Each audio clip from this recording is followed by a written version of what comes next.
I kind of want to talk about what the meanings are. And if I come down here below the map, there's this carousel of individual things. This first section is just what is the program. It talks about the program as a whole. There is a little intro video, but it kind of gives you a little idea of the program overview. And then this next carousel button is what can I expect from attending a meeting. And this is I think another really good because let's be honest, it takes a lot of courage for people to attend a meeting. It takes a lot of courage, and so people can be really scared or hesitant. There's so much shame with addiction, so much shame. And so we try to provide a little bit of information to try to help assuage that. And I know that's not necessarily effective all the time, but this kind of gives you an idea. But if I were to paint a picture, if I were to walk into the addiction recovery program, I'd see this group of brothers and sisters. Here, I like this picture. This group of brothers and sisters. You'll walk in and he's kind of blurred out, but you'll see a missionary, and they'll just warmly welcome you. They'll just put their arms or put their hand out to shake your hand and just say, "Thank you for coming." They might ask for your first name and your first name only. There's no embarrassment, no shame necessary. They're just so happy you're there. And you'll sit down in the circle and you'll start with the opening prayer, and then they'll read this statement, this confidentiality statement that kind of says, "Welcome to the Church of Jesus Christ of Latter-day Saints Addiction Recovery Program. We are a group of brothers and sisters who strive to find recovery through the Savior Jesus Christ. We maintain strict confidentiality. The things you see here and listen here and get to know here must remain here. And everyone commits to confidentiality so that anyone can go with complete anonymity and confidentiality to have a safe place to talk about addiction." In my position, we do a lot of research, and one thing we found is that members across the world really want more openness about addiction and a variety of other issues. More openness, less shame, more accessibility. I mean, we're all struggling with so many things, and let's just talk about it and help each other rather than fearing what people think in secrecy. And in these meetings, the meetings of the addiction recovery program, there is no safer space to talk. Almost always, even though it's really hard to go to that first meeting and you're so scared, when they go, it is such a relief.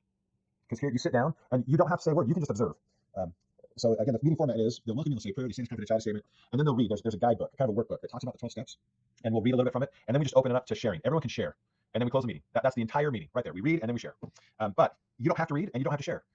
They don't like, it's your turn. Are you ready? They just say, who would like to share? And just go. It's very open. And sometimes people just come and listen. But almost always, after that first experience of summing up enough courage to go into a meeting, I can't tell you how many people have said, "I couldn't believe it. Here are people talking about their experiences with addiction without shame, without fear of judgment, with acceptance and mutual support."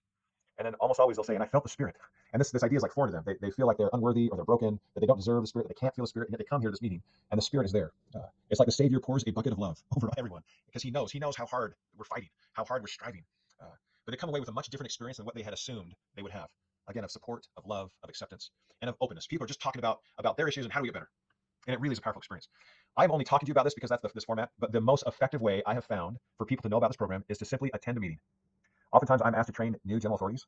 And before the Salt Lake Temple was being started its renovation, I would get them Thursdays. They'd go to Thursday morning with the First Presidency Quorum 12 in the temple, and they'd get done about 11. And then I would take them to a meeting. I would get them for about 2 hours to train them on the addiction recovery program. And instead of talking to them like I'm with you now, I simply would take them to a meeting, the Liberty Men's Pornography meeting on 5th, South, and 5th East, Thursdays at noon. And they'd have this experience where they'd walk in and they themselves would feel of the meeting and know of the meeting. And so as a church leader, if you have any questions, I mean, one thing is come to this website and watch videos, great. But another thing is just attend a meeting. You can attend a meeting at any time, anywhere. The only thing I would suggest is maybe don't attend a meeting really close by to you.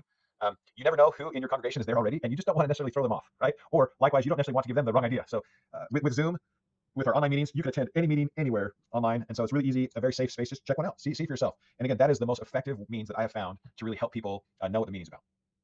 So,